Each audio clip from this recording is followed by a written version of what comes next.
Viver Bem, oferecimento show de prêmios Nordestão. Um ano inteiro de muita emoção e 300 prêmios para você.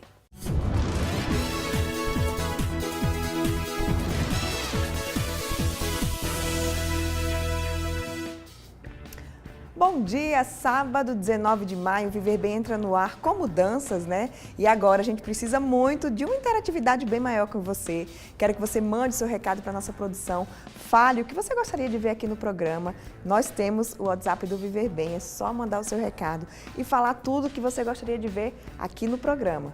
Estou esperando seu recado, como eu já falei, sua participação é muito importante para a gente e agora você confere tudo que preparamos para o programa de hoje. No Viver Bem desse sábado tem entrevista com o Dr. Yuri Galeno. Vamos falar sobre a importância do exercício para a vida das mulheres. Você sabe como analisar o rótulo dos alimentos? Vamos explicar tudo nesse programa. E não perca também a cobertura do Desafio da Santa. E vamos começar o programa hoje dando continuidade a essa série de entrevistas para as mulheres, né? Estamos em maio, mês das mães, e hoje a gente vai falar sobre exercício físico. Eu estou recebendo hoje o Dr. Yuri Galeno, endocrinologista e médico do esporte, e a gente vai falar sobre essa relação, exercício na vida da mulher. É importante, Dr. Yuri? Tudo bem? Bom? Bom dia. Bom dia. É fundamental. Exercício é algo fundamental na vida não só das mulheres, mas de todas as pessoas. Mas também, como tudo na vida, o excesso pode ser prejudicial. Quando a gente fala em mulher, principalmente as mães, né, tem uma rotina corrida, preocupação com o filho, com o esposo, com a casa, com o trabalho.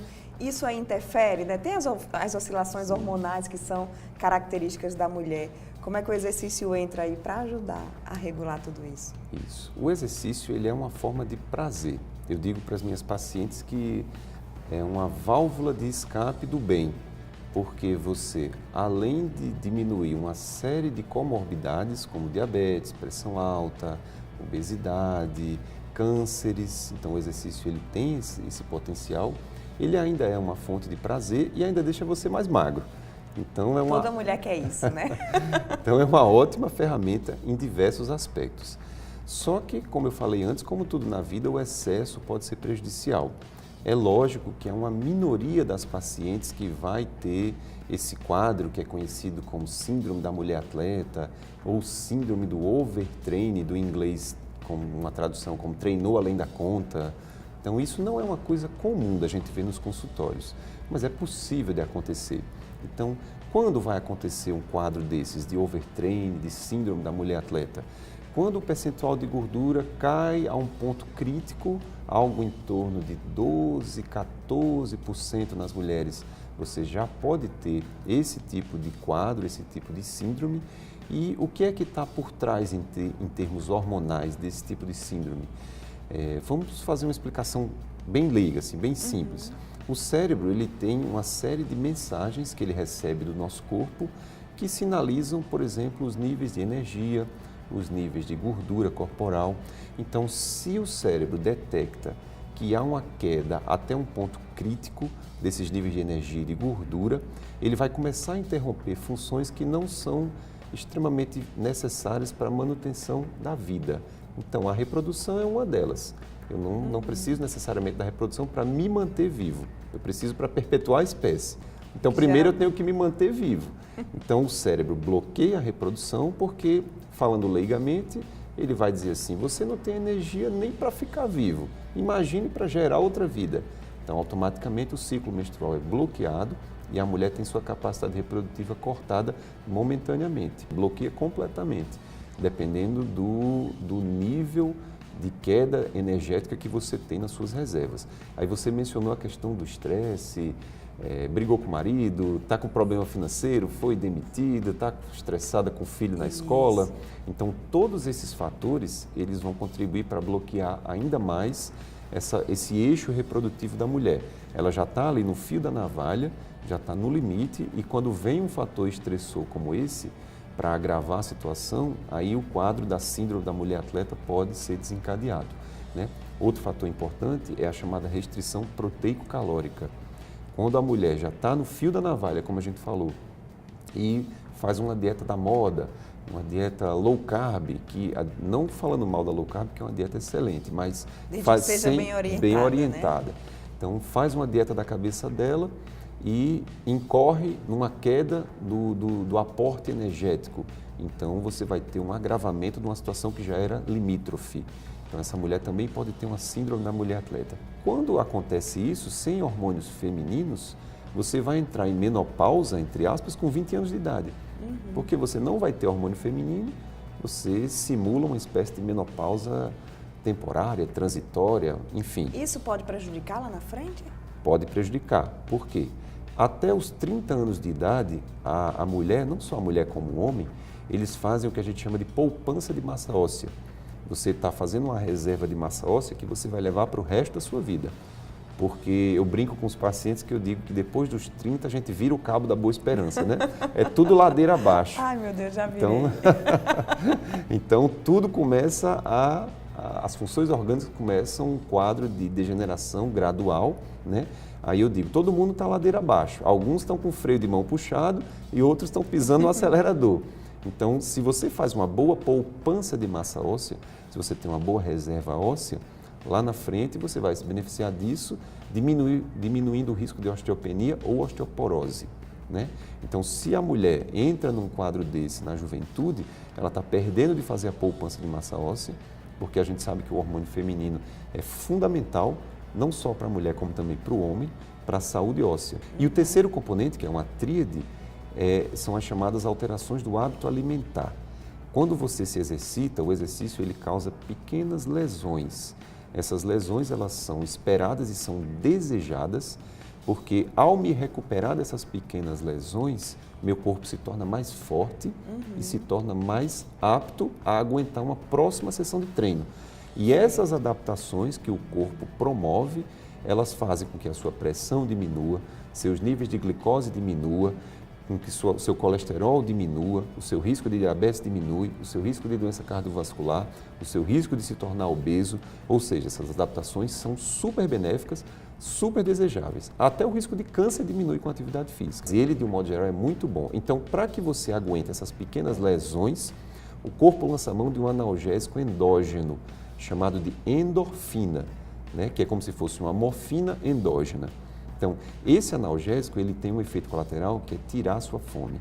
Então, as atletas experimentam alterações do tipo bulimia, anorexia, anorexia nervosa, comer, né? Não consegue se alimentar por causa dessa mudança hormonal, que é uma mudança natural que ocorre para você conseguir sustentar aquele nível de atividade, né? A endorfina não é o único hormônio que muda. Por exemplo, alguém até perguntou aí que você falou, os níveis de cortisol aumentam também. Isso, vamos né? logo para as perguntas, né? Que o doutor Yuri já está Vamos lá. respondendo todas. A prática da corrida muda, provoca alterações hormonais no organismo? Provoca Quem fez alterações. essa pergunta aqui foi a Cíntia Rocha. Para que eu consiga correr, o meu cérebro lança uma mensagem para o meu coração para ele bater mais rápido e lança uma mensagem para uma glândula chamada de suprarrenal, que vai liberar um hormônio chamado de cortisol, que tem uma série de funções benéficas no momento da corrida. Por quê? Porque ele vai aumentar a glicose, meu músculo precisa de glicose para correr, precisa de energia. Ele vai promover uma ação melhor de outro hormônio chamado de adrenalina, que é um hormônio que acelera o coração. Ele vai tirar a gordura dos estoques e jogar no sangue para servir de queima de energia também. Então, no momento da corrida, o cortisol é necessário, é bom que ele exista, o problema é o excesso. Se você corre demais, não dá descanso, emenda um treino com o outro, não se alimenta direito, você vai entrar no chamado overtraining. Aí você vai ter muito cortisol, que é um hormônio catabólico, ele quebra você, ele destrói seu corpo para que você tenha condições de correr naquele momento, em detrimento dos hormônios anabólicos. Então, esse desequilíbrio é ruim para o organismo. Mas acredito que o desafio maior, tem uma pergunta aqui, por isso que eu estou falando isso, são pessoas sedentárias, mulheres Isso. aí que estão assistindo o programa com excesso de peso, com estresse, né, sem conseguir ter estímulo, que é exatamente a pergunta da Luana aqui. Pessoas com sobrepeso como eu não têm estímulo para treinar.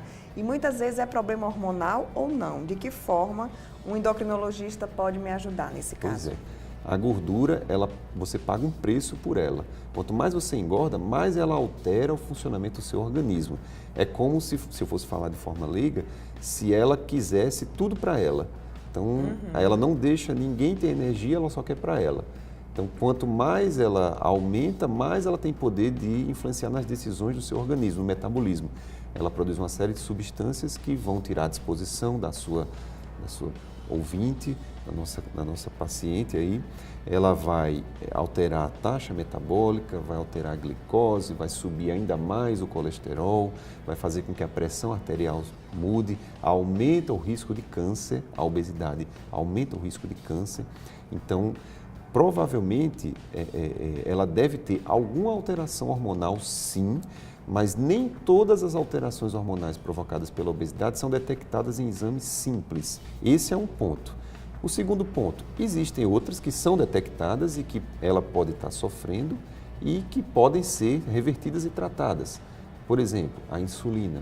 Quanto mais você engorda, mais você aumenta a quantidade de insulina. E quanto mais insulina, entre aspas, mais preguiçoso você fica. Porque a insulina é um hormônio anabolizante e não deixa você mobilizar a energia durante o exercício. Existe muito preconceito com medicamento contra a obesidade, mas algumas pessoas vão precisar de um uso crônico. Porque a obesidade, ela via de regra, é uma herança poligênica. Ela é fruto de uma série de genes que você herda que se manifestam por causa do contexto ambiental. Quem é que se comporta de forma semelhante? Pressão, diabetes, se comporta de forma semelhante. E todo mundo toma, meu remedinho da pressão. É até coisa de estimação, né? Já é quase alguém da família. Então, não tem preconceito para usar o remédio da pressão, mas é a mesma herança poligênica que se manifesta por causa dos maus hábitos. Infelizmente, a obesidade segue esse mesmo padrão.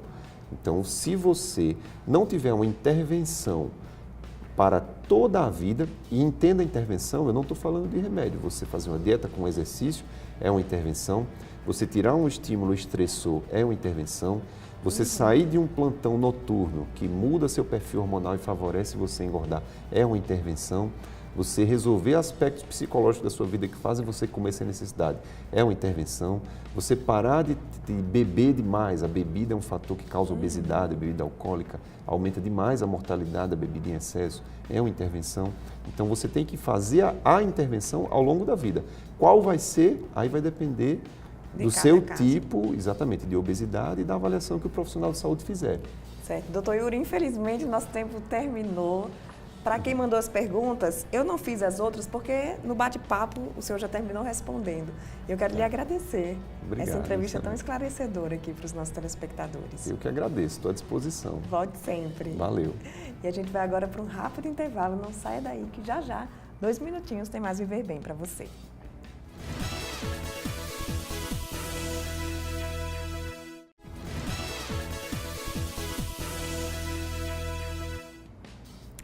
Já estamos de volta. Eu quero saber se você costuma olhar o rótulo dos alimentos quando você está no supermercado.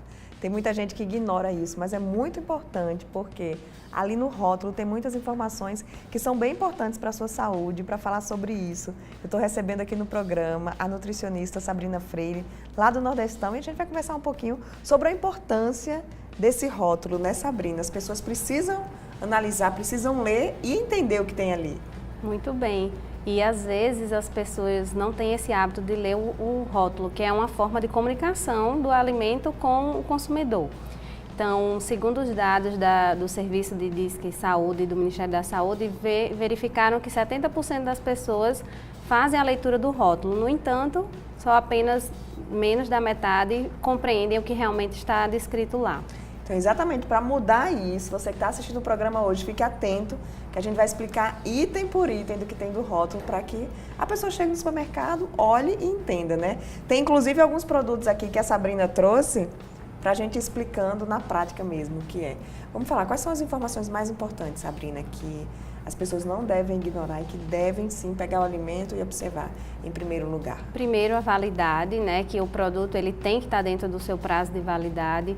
Então, para produtos que ele tem uma validade menor do que 3 meses, ele vai estar lá constando o dia e o mês. Para produtos com validade maior que 3 meses, vai estar lá o dia, o mês e o ano. Além da questão da data de validade, nós temos também o lote, que ele vai estar informando lá uma informação sobre a produção, né, do produto, que ele vai servir para uma análise ou algum rastreamento daquele produto. Caso o consumidor encontre o produto estragado, só levar com o número desse lote, o fabricante vai saber todas as informações. Isso, e você pode entrar em contato com o fabricante através da origem. Por isso que tem aqui mostrando qual é o fabricante, porque aí, caso necessário, você pode estar entrando em contato com esse fabricante. Muita gente entra em contato com a loja, com o supermercado onde fez a compra.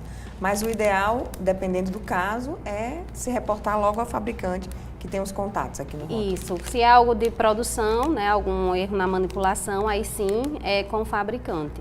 É algo de prazo de validade, aí sim com a loja. Essa informação dos alérgicos, né, que também está muito em evidência, porque agora é obrigatório, então tem que conter lá se ele contém glúten, se ele contém lactose, qual é o tipo do alérgico que ele contém, né? Se é um exemplo castanha, se é o trigo, então tudo isso tem que estar informando lá no rótulo. Então as pessoas que têm algum tipo de alergia, fica atento nessa informação e também nos ingredientes. Que nos ingredientes vai estar lá informando quais são os ingredientes que contém naquele alimento. Quando é um alimento único, a gente tem um exemplo, café, açúcar, eles não precisam, não necessitam, mas aí, no caso, os ingredientes, como a gente pode ver na informação, ele vai estar lá em ordem decrescente, e o primeiro, ele vai ser o que está em maior quantidade, e o último que está em menor. Certo, e tem até alimentos que a gente pensa que é, digamos assim, soja, aí você vai olhar lá nos ingredientes, a soja está lá no finalzinho. Então tem só um rastro de soja, né? É importante. Então por isso que tem que estar atento. Está lá no rótulo informando, mas aí você tem que saber pesquisar e saber qual é essa quantidade daquele nutriente que você está buscando naquele alimento. Eu percebo uma preocupação maior com as pessoas que estão seguindo uma dieta, estão aí em busca da alimentação mais saudável, elas têm o hábito mais, né, de analisar o rótulo, já tem esse hábito de ver essa questão dos ingredientes. Justamente aqui no percentual de valor diário, que isso está mostrando o percentual daquele nutriente ou do valor energético que tem nesse alimento, isso baseado numa dieta de 2.000 calorias. Então, quando vocês podem perceber que na gordura trans, ele sempre coloca aqui uns asteriscos.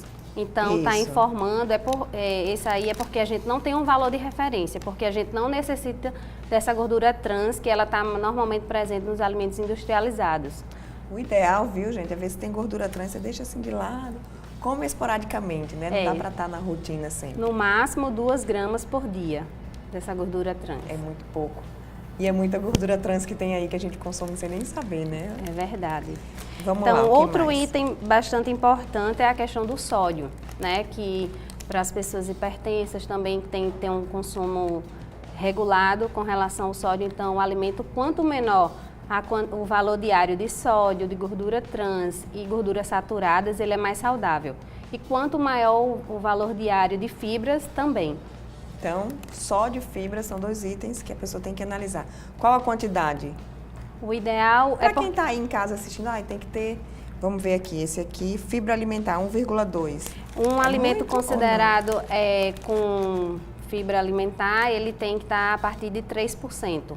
E quando ele tem acima de 6%, ele já tem um ótimo valor de fibra alimentar. E o sódio máximo, assim, pra gente saber, esse alimento tem muito sódio ou tem pouco sódio? Esse aqui, por exemplo, tem 125 miligramas. Essa proporção também é importante? Sim, é importante porque está baseado nessa dieta de 2.000 calorias, lembrando que tem pessoas que vão consumir mais ou menos, dependendo da sua necessidade, e cada nutriente ele tem um valor diário diferente. Tem as calorias, né, de cada alimento, que é a porção. O valor energético, que no caso aqui, essa informação nutricional. A porção está dizendo qual é a quantidade que você deve estar consumindo por vez daquele produto. O ideal. Por exemplo, um pacote de biscoito é um biscoito. Isso, não o pacote inteiro. Lembrar que ele está analisando a porção. Então, sempre ficar atento a essa informação. A porção do pão de forma, por exemplo. No caso do pão de forma, aqui a porção é 50 gramas, só que aí as pessoas não precisam estar medindo o que é 50 gramas, né? O que são 50 gramas. Então, ele vai olhar pela medida caseira, que é o que normalmente a gente usa como medida, que aí tem dizendo 2 fatias. Então, todas as informações contidas nesse rótulo tá para 2 fatias. Se você é uma pessoa que consome apenas um pão, você vai dividir essas quantidades. E se é uma pessoa que já come mais, né? Então, vai comer 2 sanduíches com 4 fatias, aí você tem que duplicar todas essas quantidades, porque você vai estar consumindo mais. Então, essa informação da porção caseira tem em todos os rótulos também? Todos os rótulos têm medida caseira. Que aí fica mais fácil para quem está em casa. Ao saber lado essa da proporção. porção. Então, a porção normalmente vem em gramas ou, né, em gramas ou unidade, que aí, no caso da medida caseira, fica mais fácil para as pessoas estarem dimensionando o que é realmente o seu uso diário. É o que eu acho interessante como mãe, né? Tem muita mãe que compra aquele suco de caixinha, achando que é mais saudável para o filho, tá? Mas tem muito sódio, né? Varia demais a quantidade de sódio de acordo com a marca. Então é importante também ficar atento nisso. Normalmente tem produtos que têm muitos conservantes e os que não têm um conservante adicionado industrialmente, mas aí vai estar lá presente o sal ou o açúcar, que é também um tipo de conservante. Sabrina, como nutricionista, quais são aí, na sua opinião, as principais dúvidas das pessoas em relação à rotulagem? Eu acho que é justamente saber essa questão do percentual do valor diário, né? Porque às vezes a pessoa está vendo lá as gramas, mas não sabe o que é que isso representa no seu dia. Né? Então, para as pessoas não precisarem também estar somando tudo. Eu vou somar aqui quantos por cento deu disso, quanto deu disso, no meu dia quanto é que eu consumi. Não, você vai fazer aquelas orientações de procurar consumir os alimentos com alto teor de percentual de fibra e com baixo valor diário, no caso de gordura trans, de sódio e no caso também das saturadas, gorduras saturadas. E observar a porção, tá, gente? Porque tem muita gente que confunde. Que se confunde e acha que compra uma tá caixa de chocolate e tá lá a porção de um e você come a caixa inteira. Justamente, porque muitas pessoas acham que ali está sendo analisado o produto e não está o produto. Tem essa questão da porção. Pacote de biscoito, ninguém vai lá e come somente 3 unidades, muito difícil. Mas aí lá ele não está analisando todo o pacote, que algumas pessoas consomem tudo. Ótimo. Sabrina, muito obrigada. Durante a entrevista a gente foi mostrando aí os rótulos para os telespectadores. Eu tenho certeza que muita gente aí aprendeu bem mais. E a partir de agora, quando chegar no supermercado, vai analisar. Não só quem está fazendo dieta, né? Isso é válido para todo mundo. Porque é uma forma da gente promover saúde, não só a nossa, mas de toda a família. Então, procurando levar para casa somente o que tem qualidade para assim estar tendo uma melhor saúde. Ótimo, obrigada, Sabrina. E a gente vai para um rápido intervalo e já tem mais Viver Bem para você.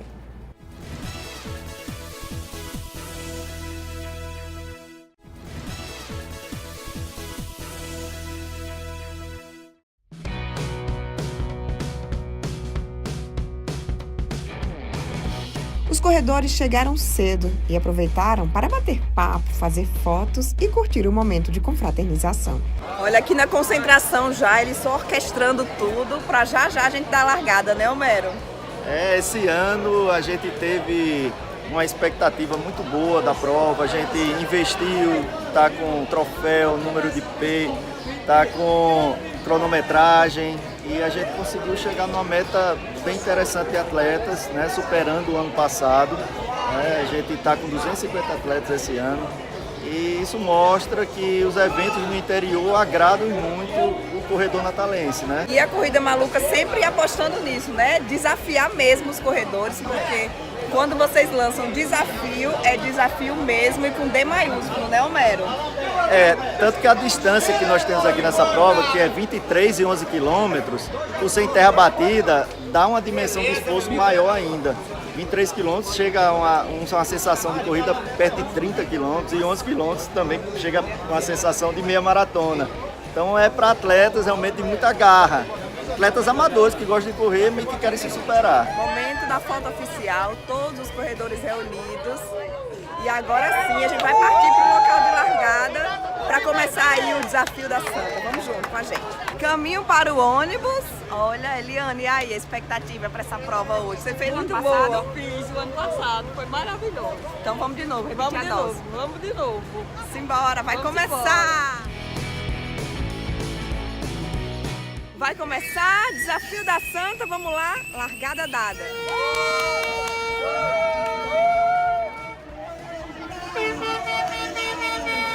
Percurso cheio de ladeiras, muito calor e chão de terra batida fazem de cada quilômetro um desafio dos grandes. Simbora, começou agora. Vamos lá, Alzira.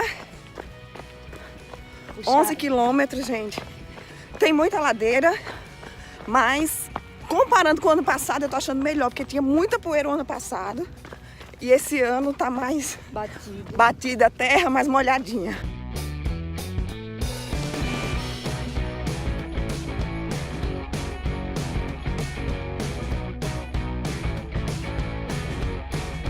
A turma dos 23 quilômetros largou do cruzeiro da Micaela e ainda teve que encarar momentos como esse, molhando o tênis e tornando o desafio ainda maior. A cada 3 quilômetros, a hidratação era muito bem-vinda e cada um seguia no seu passo. Paradinho para descansar, aí a gente vai conversando com os nossos companheiros de prova. É claro. Aqui, seu Deco Melo. Essa é a segunda prova que ele participa, a segunda corrida. Como foi a primeira, seu Deco? Conta aí. A primeira a gente saiu de Caicó e foi até Desterro de Malta, na Paraíba. Como é que era a corrida? A corrida era 12 homens, aí um pulava, pegava a tocha, o que estava com a tocha pulava na caminhonete para ir descansando. E assim a gente percorreu em um dia 86 quilômetros.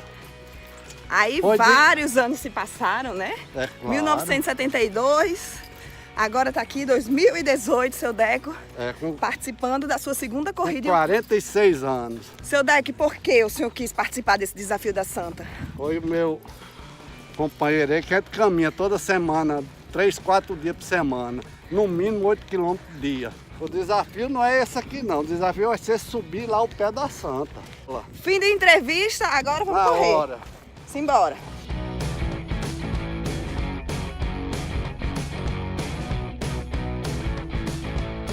Estamos caminhando, essa foi a nossa promessa, né? E agora, gente, começamos a ser ultrapassadas pelos corredores dos 23. Lá vem um ali. É fraco não. Correm muito, não a gente que corre pouco, eles que correm muito. A gente reza muito. A gente tá rezando, conversando com Santa Rita. E olha, ê! Passamos dos 5 quilômetros e esse trecho da prova é muito especial, porque é a primeira vez que a gente consegue, ó. Não sei se vão conseguir ver. Ó aqui, Santa Rita, esse pontinho aqui, gente, tá longe ainda. Mas vamos embora que já passamos da metade da prova.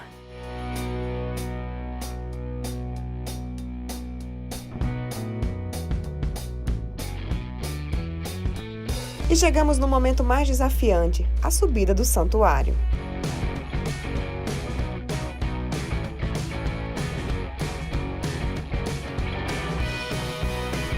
Agora sim, olha o que já ficou para trás. Santinha ali na frente. Ó, Santa Rita. Vamos embora. Vamos embora que tá terminando. E a gente conseguiu. Show! Aquele ditado. Se cansar, descanse. Mas não desista. Porque a sensação de cruzar a linha de chegada é indescritível. Ó, já tô arrepiada. Estamos chegando. Gente, difícil! Não consigo correr para chegar. Vamos embora. Vamos embora. Cruzamos. Agora medalha. Obrigada. Essa valeu, viu? Na linha de chegada, a expressão de superação estava estampada no rosto de cada corredor. Esse ano a turma da Corrida Maluca também realizou a premiação por faixa etária e quem subiu no pódio comemorou. Prova dura, viu? Pra ganhar isso aqui não foi fácil não. Esse ano foi muito pesado, diferente do ano passado, muito sol. Pesado, mas graças a Deus deu certo no final. Olha que visual lindo, diga se não valeu a pena. Todo o esforço. E agora a gente recebe as bênçãos aqui de Santa Rita, né? Valeu. Obrigada mais uma vez, Corrida Maluca, pela prova maravilhosa. E parabéns a todos os corredores, seja nos 11 ou nos 21, vocês se desafiaram e fizeram bonito.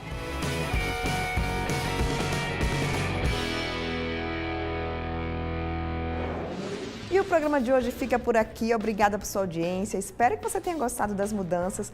Manda sua mensagem pra gente no nosso WhatsApp, que está passando o número aqui no vídeo. E lembre-se também que temos todos os nossos perfis nas redes sociais disponíveis para você manter contato direto com o Viver Bem. Além disso, temos também o canal no YouTube, que você pode assistir o nosso programa todos os dias da semana, a qualquer hora do dia. Então é só acessar youtube.com/TV Viver Bem e ficar ligadinho na gente.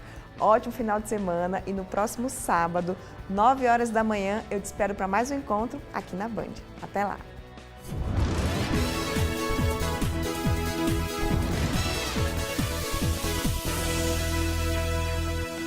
Viver Bem, oferecimento show de prêmios Nordestão. Um ano inteiro de muita emoção e 300 prêmios para você.